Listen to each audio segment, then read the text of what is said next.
इस वीडियो के अंदर हम केस स्टडी क्वेश्चन जो कि क्लास 10th 2023 के बोर्ड एग्जाम में पूछा गया था और ये क्वेश्चन टॉपिक पॉलिनोमियल से पूछा गया था। ठीक है, तो हम ये क्वेश्चन देखते हैं एक बार। In a pool at an aquarium a dolphin jumps out of the water travelling at 20 centimetre per second. कोई भी डॉल्फिन है किसी भी पूल से बाहर जंप करती है जिसकी स्पीड है 20 सेंटीमीटर पर सेकेंड। हम इसकी स्पीड नोट डाउन कर लेते हैं। आपको स्पीड दी गई है 20 centimetre per second. This is given है। It's height above water level after T seconds. After T seconds it's height, जो आपको हाइट गिवन है वो इस फॉर्म में गिवन है। आपको जो हाइट गिवन है, height is the function of T which is 20t minus 16t square. ये केस स्टडी क्वेश्चन है। इसमें आपको कुछ एक स्टोरी सी गिवन है, आपको कुछ केस गिवन है, उसके बेस पे आपसे कुछ क्वेश्चंस पूछे गए हैं। और अच्छी बात यह है कि आप देखेंगे ये जो आपको फंक्शन गिवन है, या आपको जो पॉलिनोमियल गिवन है 20t माइनस 16t स्क्वायर, ये क्वाड्रेटिक की फॉर्म में है, ये हम इसको पॉलिनोमियल बोलेंगे। तो इसलिए ये जो क्वेश्चन है ये पॉलिनोमियल चैप्टर का क्वेश्चन है और हम इसको क्वाड्रेटिक का भी बोल सकते हैं। ठीक है, देखते हैं इसमें क्या पूछा गया है। हमसे पूछा गया, फर्स्ट पार्ट पूछा गया, find the zeros of the polynomial p of t equal to 20t minus 16t square. ये जो पॉलिनोमियल है, ये जो हाइट है, आप देखेंगे यहाँ पे हाइट है, this is the height, this is the height of the dolphin after t seconds. t seconds में डॉल्फिन कितनी जंप करती है पूल से। देखो देखो, आप देखो जैसे आपको ये गिवन है ना, देखो जैसे ये डॉल्फिन गिवन है, जंप कर रही है, ये पूल है आपके पास में। हम मान सकते हैं कि ये पूल का ये लेवल है, डॉल्फिन ऐसे जंप कर रही है और वापस जंप करके ऐसे पूल के अंदर चली जाएंगी आफ्टर टी सेकेंड्स। सपोज करते हैं T equal to 1 second. 1 second देखो डॉल्फिन यहाँ पे होगी, आफ्टर 2 सेकेंड डॉल्फिन यहाँ पे होगी, जंप करके ऐसे जाएगी, इस तक अंदर जाएगी। ये एक पॉलिनोमियल का ग्राफ है। This is quadratic equation, this is quadratic polynomial, ये ग्राफ है उसका। तो इसलिए ये जो क्वेश्चन है ये पॉलिनोमियल का केस स्टडी क्वेश्चन है। देखिए, find the zeros of the polynomial. आपको हाइट को पॉलिनोमियल हमें दे रखा है p of t is equal to 20t minus 16t square. आपसे पूछा गया what is the zeros of the polynomial. Zeros क्या होता है? हमारे पास में जीरोज वो वैल्यूज होती हैं, जीरोज वो वैल्यूज हैं जिसपे आपके पॉलिनोमियल की वैल्यू जीरो आ जाती है। आपको जो पॉलिनोमियल है वो जीरो आ जाता है। इसका मतलब है हम इसको इक्वल टू जीरो रखेंगे और यहाँ से t की वो वैल्यूज निकालेंगे जो कि इसको इक्वल टू जीरो कर देंगे। और t की कितनी वैल्यू हो सकती है, वो t की वैल्यूज डिग्री पे डिपेंड करती हैं। मैक्सिमम उतनी वैल्यूज हो सकती हैं जितनी आपके पास डिग्री है। डिग्री 2 है तो मैक्सिमम 2 वैल्यू हो सकती है, मिनिमम 0 भी हो सकती है, 1 भी हो सकती है, बट मैक्सिमम 2 वैल्यूज होंगी। हमसे पूछा गया जीरो, देखो हमने इसको इक्वल टू जीरो पुट करा, हम लिख बोलेंगे यहाँ पे 20t minus 16t square equal to zero. हमने t कॉमन लिया और हमने इसको लिखा 20t माइनस 16, सॉरी हम इसको लिखेंगे यहाँ पे 20t। हम चाहें तो यहाँ पे कॉमन, हम यहाँ से कॉमन 4 ले लेते हैं, 4t कॉमन ले लेते हैं। ये वैल्यू बनेगी हमारे पास में 5t minus, this is 5 minus 4t equal to 0। ये 4 चला जाएगा, 0 में क्या बचेगा हमारे पास में, हम बोलेंगे t 5 minus 4t equal to 0। एक बार ये t इक्वल टू 0 होगा और साथ में 5 माइनस 4t इक्वल टू 0। अब बोलेंगे फर्स्ट t इक्वल टू 0, एक 0 ये है। अब बोलेंगे यहाँ से 5 इक्वल टू 4t, 4 से 5 को डिवाइड करेंगे, वैल्यू बनेगी t इक्वल टू 5 बाई 4। ये दो वैल्यूज हैं जहाँ पे आपकी dolphin t equal to 0 means pool को टच करेंगे। देखो हाइट 0 हो जाएगी, जीरोज, इसके दो जीरोज बनेंगे। एक जीरो बनेगा आपके लिए एक जीरो बनेगा, zero number 1 t equal to 0 and zero number 2 t equal to 5 by 4 second. This is also second. ये दो जीरोज बनेंगे हमारे। ये फर्स्ट पार्ट का आंसर है। ये एक्चुअली में हाइट है, ये उस डॉल्फिन की हाइट है जो कि टी टाइम पे डिपेंड करती है, फंक्शन ऑफ टी है। और इन हाइट्स पे मतलब t इक्वल टू इन t की वैल्यूज पे आपकी डॉल्फिन पूल पे होगी। t इक्वल टू 0 से स्टार्ट करेगी और after t by 4 means 1.25 seconds बाद, इसको हम बोल सकते हैं 1.25 सेकेंड्स बाद वो फिर से अपने उसी लेवल पे वापस आ जाएगी जंप करके। ठीक है, ये इसकी जीरोज है। नेक्स्ट देखो, which of the following type of the graph represents PT. आपको पीटी दे रखा है, what is PT? PT is equal to 20t minus 16t square. ये पॉलिनोमियल गिवन है हमें, जो पॉलिनोमियल है इस पॉलिनोमियल का ग्राफ क्या बनेगा ये बताना है हमको। अब देखो एक बार मैं इसको ऐसे लिखूं, PT is equal to minus 16t square plus 20t।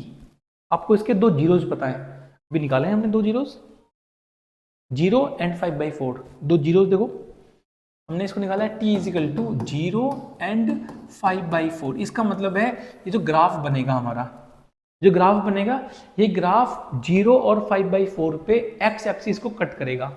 इस x एक्सिस को कट करेगा कहां पर? 0 पर 5/4 पे। 0 एंड 5/4 देखो ये ग्राफ 5/4 पे कट नहीं करता, मतलब ये ग्राफ नहीं हो सकता।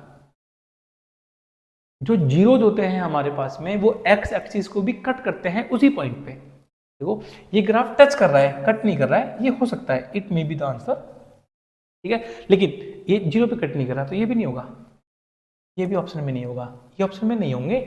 इन दोनों में से कौन सा ऑप्शन में होगा वो चेक कर लेते हैं एक बार।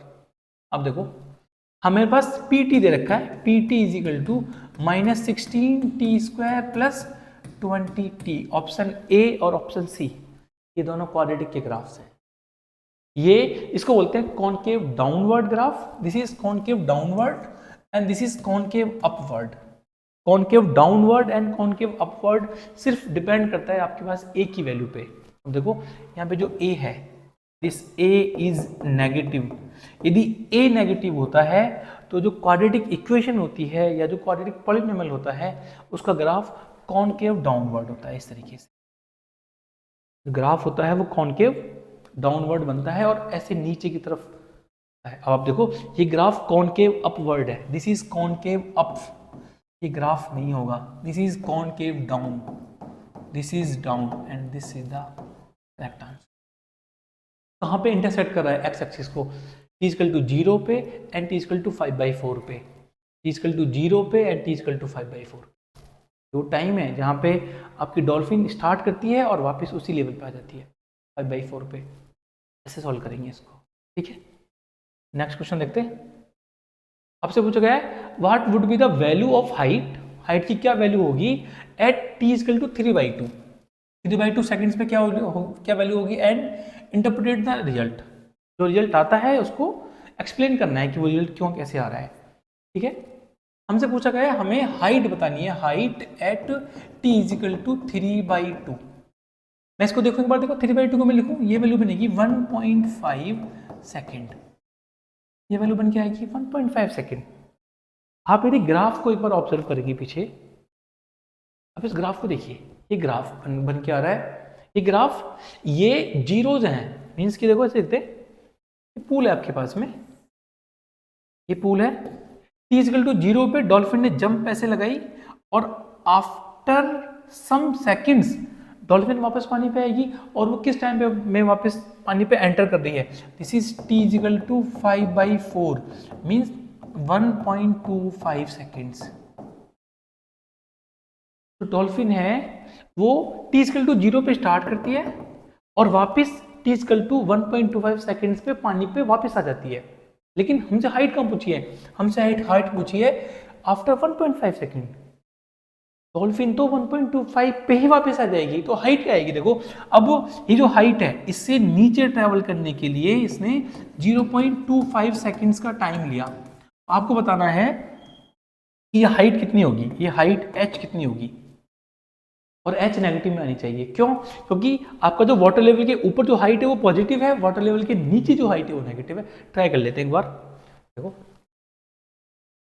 Height h of t is equal to 20t minus 16t square. ये हाइट का पॉलिनोमियल है और आपको किस वैल्यू पे निकालनी है? आपको किस पॉइंट पे निकालनी है? आपको निकालनी है t is equal to 1.5 second, t is equal to 3/2 लिख लेते हैं इसको, t इज इक्वल टू 3/2 ये वैल्यू पुट कर लेते हैं। ये बनेगा h of 3/2 is equal to, आप p ऑफ t भी लिख सकते हैं, एक ही बात है, 20 इंटू 3/2 माइनस 16 इंटू t का स्क्वायर, आप बोलेंगे 9/4।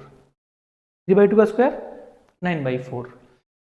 देखते हैं कुछ कैंसिल होगा, इससे कैंसिल होगा 10 टाइम्स, वैल्यू बनेगी 30, 10 इंटू 3 30, 4 टाइम्स वैल्यू बनेगी -36। This is h of 3/2। आप बोलेंगे h of 3/2 is equal to value बनेगी -6 centimetre. This is the height. Height वो भी नेगेटिव में है, क्यों? क्योंकि आपकी जो डॉल्फिन है वो 1.25 सेकेंड्स में ऊपर जाती है और वापस आ जाती है, लेकिन हमसे हाइट पूछी गई है आफ्टर 1.5 सेकेंड, मीन्स 0.25 सेकेंड्स के में उसने नीचे की तरफ डॉल्फिन वापस आई है और वाटर में पूल के उस वाटर लेवल से, इस वाटर लेवल से डॉल्फिन नीचे है। कितनी नीचे है? 6 सेंटीमीटर नीचे है। ये जो हाइट है ये 6 सेंटीमीटर है। और नेगेटिव क्यों आ रही है? नेगेटिव हाइट क्यों आ रही है? क्योंकि पूल के अंदर है वो 6 सेंटीमीटर। ये इसका इंटरप्रिटेशन है रिजल्ट का। ये समझ में है? यदि हमसे हाइट 1.5 सेकंड से पहले की हाइट पूछी आती तो डॉल्फिन पूल के लेवल से ऊपर होती। हमसे जो पूछा गया है वो आफ्टर 1.5 पूछा गया है। इसका मतलब है कि डॉल्फिन ने टच करा होगा वाटर लेवल को और वाटर के अंदर जाएगी। ऐसी स्पीड से आ रही है डॉल्फिन, जब डॉल्फिन ऐसे स्पीड से आएगी तो वाटर के अंदर जाएगी। ऐसा थोड़ी कि यहाँ पे आके रुक जाएगी, नहीं, वाटर के अंदर जाएगी और अंदर जाने में वो 6 सेंटीमीटर तक अंदर गई है। कितने में? 1.5 सेकेंड्स में। ठीक है, इंटरप्रिटेशन समझ में आया? ओके, आगे चलते हैं। क्वेश्चन नंबर 3 का बी पार्ट है, how much distance the dolphin covered before hitting the water level again. यदि डॉल्फिन ऐसे पूल में से, ये पूल हमारे पास में, डॉल्फिन इस पूल में से ऐसे ऊपर जाती है और वापस आती है, t equal to 0 and t equal to 5/4 second. Dolphin t equal to 0 से जंप करना स्टार्ट करती है और वापस किस टाइम पे आ रही है? वापस 5/4 सेकेंड्स पे जंप करके वापस वाटर लेवल को टच कर रही है। देखो, after before hitting the water level again, इस वाटर लेवल को अगेन हिट कर रही है। तो आपसे पूछा है कि इतने टाइम में डॉल्फिन ने कितना डिस्टेंस ट्रेवल करा। कितना डिस्टेंस ट्रेवल करा? डिस्टेंस ट्रेवल करने के लिए हमें टाइम तो पता है। टाइम कितना है हमारे पास में? हमें टाइम पता है कि डॉल्फिन 5/4 सेकेंड्स वाटर लेवल के ऊपर रहती है। 0 से स्टार्ट करती है, 5/4 सेकेंड्स तक वाटर लेवल पे रहती है, उसके बाद नीचे आ जाती है, वाटर लेवल के अंदर चली जाती है। इसका मतलब है टाइम तो हमें पता है, डिस्टेंस पता करने के लिए हमें स्पीड चाहिए। और आप क्वेश्चन को ध्यान से देखेंगे तो आपको स्पीड दे रखी है, speed which is 20 centimetre per second. Question देखेंगे आप, आपको स्पीड गिवन है, this is speed 20 centimetre per second. Speed 20 centimetre per second. आपको टाइम पता है, आपको स्पीड पता है, डिस्टेंस निकालना है आपको। दिस इज योर डिस्टेंस निकालेंगे। हमें पता है distance equal to speed into time, speed कितनी है? स्पीड है 20 सेंटीमीटर पर सेकेंड, टाइम कितना है? 5/4। हम इसको बोलेंगे इंटू 5/4, इसको डिवाइड करेंगे 5 टाइम्स, वैल्यू बनेगी 25 centimetre. Dolphin t equal to 0 पे वाटर लेवल के बाहर आएगी और 5/4 तक डॉल्फिन ने 25 सेंटीमीटर का डिस्टेंस ट्रेवल करा। तो हम इस क्वेश्चन को ऐसे सॉल्व करेंगे। Thank you so much.